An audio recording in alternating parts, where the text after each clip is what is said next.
ini maksudnya adalah murabahah yang nggak ada objeknya atau? Betul, jadi sebetulnya masyarakat hanya menginginkan dana hutang dari pihak perbankan.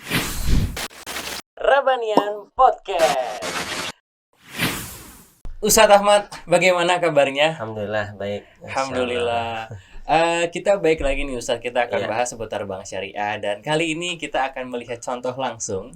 Contoh ini menarik banget Ustadz, karena ini dari netizen. Dan ini merupakan salah satu bentuk kurang percaya masyarakat dengan syariahnya di bank syariah. Maksudnya contoh pertanyaan mungkin ya? Iya, contoh pertanyaan. Nah, kita langsung lihat aja. Jadi pertanyaannya, ini langsung justifikasi sebenarnya sih Ustadz. Tapi sayangnya, akad hutang piutang di bank syariah masih dalam transaksi kategori riba, Ustadz. Ini gimana sebenarnya, Ustadz? Mungkin ya inilah potret masyarakat ya. Karena masyarakat mungkin mereka hanya melihat dan menghukumi itu berdasarkan zahir. Seperti itu yang nampak di lapangan atau yang mereka alami di lapangan, seperti itu. Padahal kalau kita melihat aturan syariah ya, atau kalau kita melihat juga legal syariah atau aturan perbankan, di perbankan syariah itu tidak ada yang namanya produk pembiayaan ya. Produk pembiayaan yang menggunakan akad hutang itu tidak ada. Berarti sebenarnya jual beli ya? Semua produk pembiayaan wajib menggunakan akad jual beli atau jasa atau kemitraan, partnership. Seperti itu. Itu untuk di semua produk ya Ustaz? Di semua produk. Meskipun ada memang produk Qardun Hasan, tapi itu bukan produk pembiayaan, hanya tabarruk atau sosial seperti itu. Ya, itu secara umum lah ya Ustaz ya. Oke, sekarang kita mungkin lebih spesifik nih, sesuai dengan Rabanian Bro yang memang bergerak dalam bidang KPR rumah sebenarnya atau dalam perumahan. Kalau di bank syariah, itu proses jual beli rumahnya seperti apa sih Ustaz? Karena setahu kita akan ada dua nih. Kalau rumahnya itu ready kan akadnya murabahah, kalau nggak salah. Dan kalau yang ini itu akadnya istisna. Nah, prosesnya ini seperti apa Ustadz yang menandakan bahwasannya memang mereka itu melakukan jual beli, bukan hutang piutang? Ya, baik. Secara umum memang dalam akad murabahah itu seharusnya bank lah yang membeli terlebih dahulu kepada pihak developer, seperti itu. Nanti nasabah baru membeli kembali dari pihak perbankan. Nah, itu mengapa dinamakan murabahah lil amir bisyira? Karena memang itu artinya adalah akad murabahah untuk orang yang minta dibelikan. Seperti itu. Jadi ketika ada nasabah yang menginginkan produk rumah atau KPR, alurnya adalah dia datang ke perbankan, meminta spesifikasi produk yang dia inginkan. Kemudian bank akan melakukan proses analisa tentu saja ya. Analisa 5Cs, kelayakan legalitas nasabah, kemampuan bayar nasabah, kemudian juga dicek objek rumah yang ingin dibeli oleh nasabah seperti apa. Setelah itu semua lulus ya, nah kemudian bank akan membeli objek tersebut dari pihak penjual pertama atau dari pihak developer, seperti itu. Nah, bagaimana teknisnya? Ya, teknisnya nanti sebagian bank syariah ada yang menggunakan akad wakalah dan ada yang tidak menggunakan akad wakalah. Bedanya apa tuh? Iya, kalau yang menggunakan wakalah, nah itu yang melakukan serah terima unit itu adalah si nasabah sendiri. Berarti untuk bisa sampai ke ibarat kata kepemilikan bank, itu bank mewakalahkan kepada konsumen. Betul, wakalah beli. Wakalah beli dan serah terima. Wakalah beli dan serah terima. Nah, bagaimana tanda wakalah yang sah dan wakalah yang tidak sah? Tandanya adalah bisa kita cek dari dokumen legal di perbankan, juga berdasarkan flow di lapangan.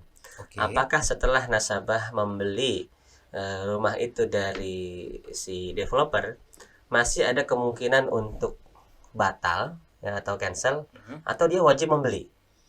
Nah, kalau wajib membeli berarti nasabah membeli untuk dirinya sendiri, sehingga bank tidak menanggung risiko sama sekali atas objek murabahah. Artinya bank tidak memiliki barang tersebut. Bank tidak memiliki barang tersebut. Nah, ini riba. Riba. Akan tetapi kalau dalam proses wakalah ini nasabah masih ada peluang untuk cancel atau batal ya, dan itu tertulis dalam akad wakalahnya atau terlihat di flow-nya seperti itu. Nah, maka berarti bank sempat menanggung resiko rumah.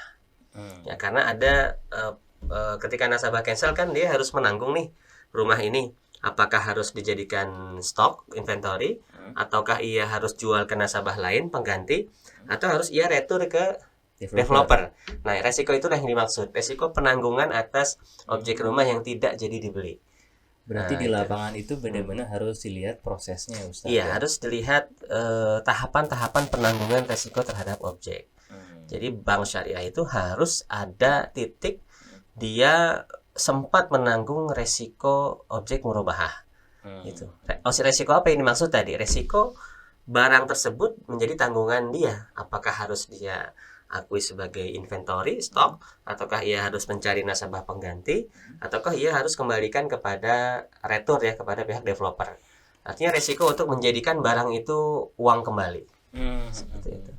Berarti tandanya suatu barang itu sudah dimiliki. Apakah kalau ini rumah, tandanya surat-suratnya udah dipegang sama bank nih? Apakah itu cukup, Ustaz?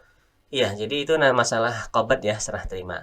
Nah, qobat dalam akad murabahah terutama di KPR itu dilakukan secara hukum, karena rumah kan tidak bisa dipindahkan ya. Iya, masa dibawa. Iya, termasuk namanya al-usul as-sabitah, aset tetap yang tidak dapat dipindahkan. Maka proses serah terimanya adalah proses perpindahan surat-surat. Nah, jadi surat-surat yang nanti berada di developer seperti SHM, IMB itu akan diserahkan kepada wakil perbankan, yaitu notaris ya bersama nasabah. Nah, ketika itu maka itu sudah terjadi qabad, serah terima. Ya, serah terima dalam bentuk serah terima hukmi, yaitu surat-surat sudah diserahkan. Oke. Afwan Ustadz, kita agak balik ke depan dikit nih. Ya, okay. Tadi kan Ustadz bilang sebenarnya nasabah ini harusnya datangnya itu ke bank. Betul. Tapi realitanya kan konsumen kadang datang dulu ke lokasi, mereka ngelakuin booking fee. Sebenarnya proses kayak gitu tuh aman nggak sih Ustadz? Iya, ini termasuk titik kritis pada proses KPR ya, karena dalam KPR murabahah ini yang akan menjual kepada end user atau konsumen adalah pihak perbankan. Maka harus dihindari adanya agreement, kesepakatan, deal, atau akad apapun antara pihak nasabah dengan penjual pertama, yaitu developer. Mengapa? Karena kalau ini terjadi, adanya deal, adanya kesepakatan, adanya akad yang ditandai dengan persetujuan nasabah atas unit, spesifikasi, harga barang, term cicilan, segala macam, ini namanya sudah terjadi akad jual beli, apalagi sudah terjadi pembayaran yang bersifat dihanguskan ya, atau pengikatan, maka ini berarti sudah terjadi akad jual beli. Nah, kalau sudah terjadi akad jual beli, maka peran bank nanti hanya memberikan talangan hutang. Ini salah satu titik kritis dalam proses KPR murabahah. Berarti, tapi kan developernya juga butuh kepastian lah ya Ustadz ya. Betul. Mungkin pengganti si booking fee ini ada alternatif mungkin Ustadz biar Iya, bisa ngejaga. ada beberapa skema yang itu bisa dijadikan mungkin kesungguhan ya, untuk menandakan kesungguhan nasabah untuk membeli unit yang ada di developer meskipun nggak boleh ada perikatan. Nah, karena tidak boleh ada perikatan, maka yang dibolehkan hanya yang pertama itu adalah hamis jiddiyah atau uang kesungguhan. Nah, apa bedanya uang kesungguhan dengan DP atau kalau namanya kan banyak ya, bisa booking fee, NUP atau uang apapun yang itu menandakan booking ya, selama dana itu tidak dipakai oleh pihak developer ya, maka ini bersifat jaminan atau wadiah atau titipan. Ini yang dibolehkan. Jadi hanya sekedar titipan, uang kesungguhan yang sifatnya amanah, tidak boleh dipakai oleh pihak developer dan bersifat refundable, harus di-refund setelah SP3 dari perbankan keluar. Dan si uang ini tidak boleh dijadikan untuk biaya setelahnya juga ya Ustadz ya? Iya, tidak boleh. Jadi pokoknya setelah nasabah dinyatakan lulus atau layak mendapatkan pembiayaan, maka dana ini harus di-refund kepada nasabah. Jadi hanya sekedar hamis jiddiyah. Iya, hamis jiddiyah, uang kesungguhan ya. Oke. Nah, terus kadang juga ada nih Ustadz dari sebagian kaum muslimin lah ya. Pernah ada titiknya, itu adalah Ustadz ini kan rumahnya udah jadi ya, habis itu pakai akad murabahah. Harusnya kan bank itu langsung transfernya kepada developer. Betul. Tapi kok harus lewat ke nasabah dulu nih? Kadang juga ada yang sampai ke situ. Itu sebenarnya kayak gimana Ustadz? Apakah ini hutang piutang atau jual beli seperti itu? Gitu. Oke, iya memang ada beberapa bank syariah, tidak semua, tentu saja tidak semua. Terutama untuk skema ready stock. Karena untuk skema inden itu rata-rata perbankan langsung transfer ke rekening escrow developer. Untuk skema inden yang menggunakan akad istisna ya. Tapi kalau untuk skema ready stock, sebagian bank syariah akan mengkreditkan dana pembiayaan itu ke rekening nasabah dulu sebelum di debit kembali ke rekening developer. Mengapa hal itu dilakukan? Ya, setelah saya konfirmasi ke pihak perbankan, salah satu perbankan ya, bahwasanya ini tujuannya adalah untuk mitigasi risiko.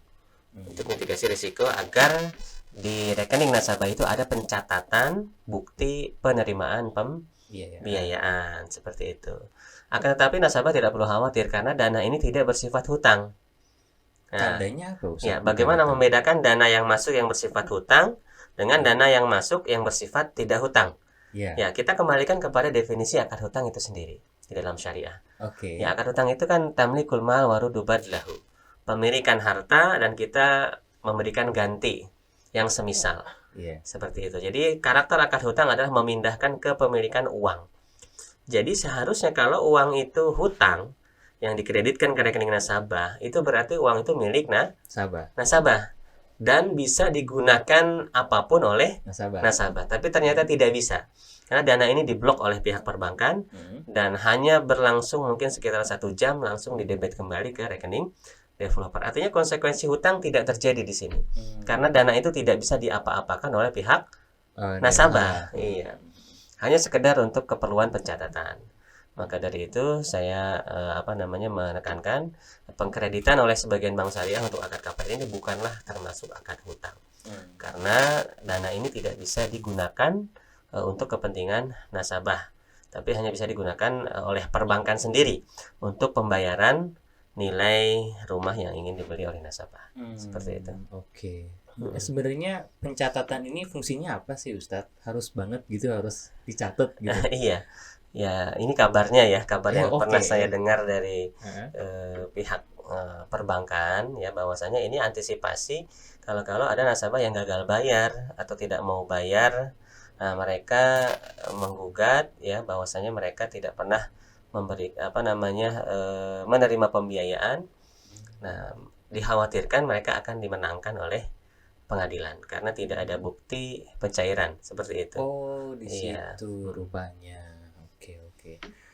Selanjutnya Ustadz, kira-kira gray area apa lagi nih Ustadz ketika kita mau malah sama bank harus kita agak hati-hati? Yang pertama tadi itu ya, adanya uang yang bersifat mengikat di awal akad. Bahasa sekarang mungkin booking fee atau DP di awal atau apapun ya, PPJB atau apa sebelum bank membeli dari developer. Itu yang pertama. Itu gray areanya. Yang kedua tadi perpindahan resiko barang ketika akad wakalah. Apakah ada peluang nasabah batal setelah pada saat wakalah ditunaikan itu, ataukah nasabah membeli untuk dirinya sendiri? Artinya bank tidak menanggung resiko. Itu yang kedua. Yang ketiga, tadi di proses pengkreditan uang, apakah nasabah bisa menarik dana itu atau tidak? Nah, karena ya ini saya dengar ada sebagian oknum ya. Sebagian oknum ada beberapa nasabah yang bisa menggunakan dana itu, atau dengan kata lain murabahah fiktif. Keren. Ya, memang ini perlu diinvestigasi lebih lanjut ya. Apakah skema murabahah fiktif ini benar-benar ada di lapangan atau hanya sekedar cerita masyarakat. Murabahah fiktif ini maksudnya adalah murabahah yang nggak ada objeknya atau? Betul. Jadi sebetulnya masyarakat hanya menginginkan dana hutang dari pihak perbankan. Mereka mengajukan objek seadanya, mungkin rumahnya sendiri atau rumahnya yang saudaranya.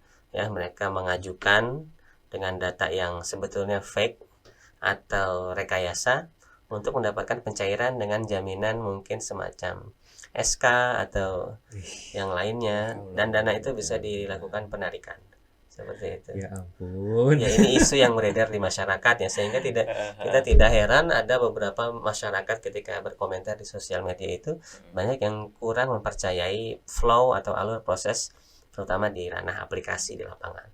Karena memang banyak yang mengatakan ada beberapa kejadian murabahah fiktif seperti itu. Dan mungkin ya, saya pun belum bisa meyakini ya, karena belum melihat di depan mata saya sendiri seperti itu. Semoga nggak melihat sih. Semoga tidak melihat. Oke, berarti tadi setelah booking fee ada wakalah ya Ustadz ya. Iya. Terus kobet juga termasuk? Kobat serah terimanya. sudah kan tadi kobat tidak terlalu riskan karena proses kobat itu real ya. Oke. Artinya memang ada proses penarikan surat-surat Dan itu. memang lumrahnya gitu ya Lumrahnya Ustadz seperti ya. itu. Selanjutnya Yang apa lebih riskan sebenarnya tadi tahapan awal adanya ikatan antara nasabah dengan developer. Kemudian tadi apakah wakalah di situ berkonsekuensi kewajiban atau beli tidak? atau tidak. Yang ketiga, apakah dana yang dikreditkan itu bisa ditarik oleh nasabah atau Tidak. tidak. Itu yang 3 proses itu yang cukup menjadi titik kritis antara kesyariahan proses KPR. Itu berlaku untuk akad murabahah atau akad istisna, itu juga kurang lebih hampir sama Ustaz. Kurang lebih hampir sama karena istisna pun adalah akad jual beli sebetulnya. Hanya bedanya dia rumahnya inden seperti itu. Tapi akadnya jual beli. Beberapa bank menamakan itu akad bukan akad istisna tapi murabahah bundling. Murabahah bundling karena memang pada hakikatnya tanah itu tidak bisa diistisna. Karena tanah adalah barang udah ada jadi gitu. Jadi tanahnya ada dimurabahahkan. Adapun bundlingnya maksudnya istisna atau ijarah pembangunan atau konstruksi seperti itu. Jadi sebenarnya teknis di lapangan tuh namanya bisa beda-beda. Namanya bisa beda-beda. Cuma harus lihat dari akadnya nih. Betul. Kalau dia jual beli maka harus ada konsekuensi jual beli. Ada perpindahan resiko barang dari penjual pertama ke penjual kedua, kemudian baru ke konsumen. Gitu. Rabanian Podcast.